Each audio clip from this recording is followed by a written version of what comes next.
Hi again everyone, I hope you're all doing really well. I thought I would do another update on one of the stocks that I have been looking at a bit lately, and in the spirit of full disclosure, I have bought into in recent times throughout this Russia-Ukraine crisis, that being Camber Energy, ticker symbol CEI.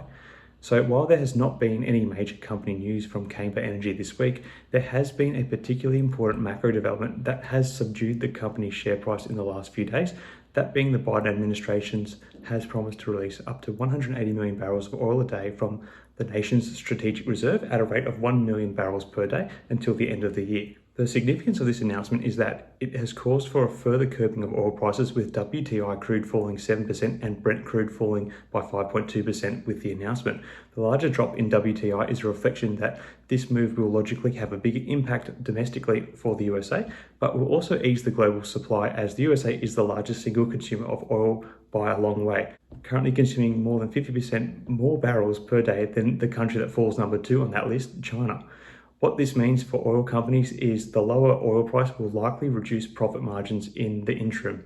Anyway, the Biden announcement may be somewhat of a political move with US midterms approaching, and the fact that the strategic reserve release does not account for even 2 days of global consumption, maybe it's more symbolic rather than anything. In an announcement by OPEC Plus, which also includes Russia, they have announced that they have no plans for lifting oil production at the moment.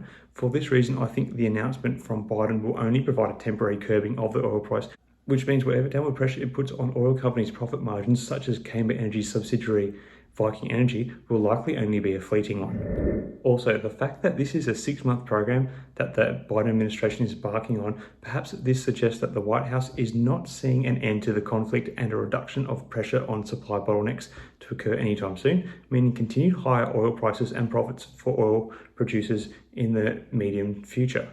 While the Biden announcement is good news for US residents, it really is a drop in the ocean. Like I said previously, the total 180 million barrels being released does not even account for 2 days of global supply, and the 1 million barrels a day is only approximately 5% of the United States' daily domestic consumption, which is just shy of 20 million barrels a day. So even looking at the 7% drop in the West Texas Intermediate price was perhaps an overcorrection.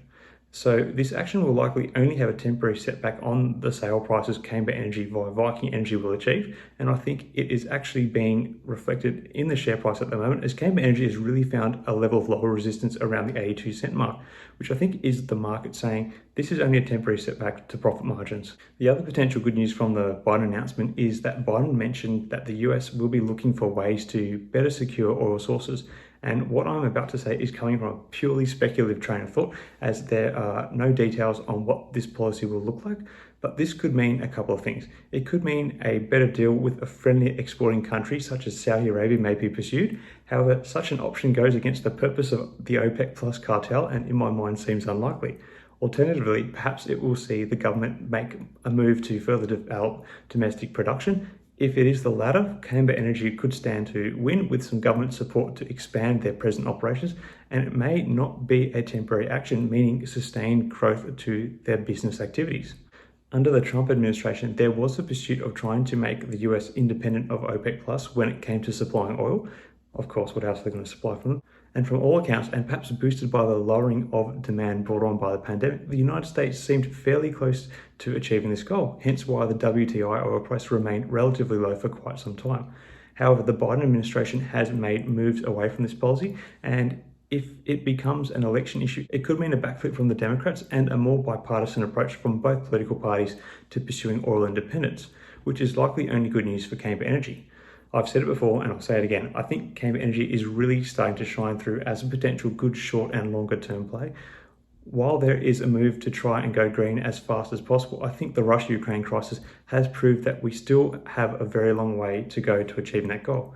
And as such, oil companies are likely to start getting a fairer valuation by the markets, something which I believe they haven't really been given for some time, despite their consistent profitability. Given that Camber is one of the more beaten down oil stocks, and the fact that they do have fingers in the green sectors of energy too, they potentially stand to be a real winner through all of this.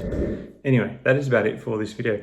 What are your thoughts on Camber Energy at the moment? Are they likely going to benefit from longer term plans by the current administration? Are you placing much faith in the stock staying above the 80-cent share mark at this point in time? Let me know your thoughts in the comments below. Also, if there's another stock you'd like me to take a look at, mention a ticker symbol in the comments and I'll see what I can do. Until next time, everyone, may the markets trade in your favor. Cheers.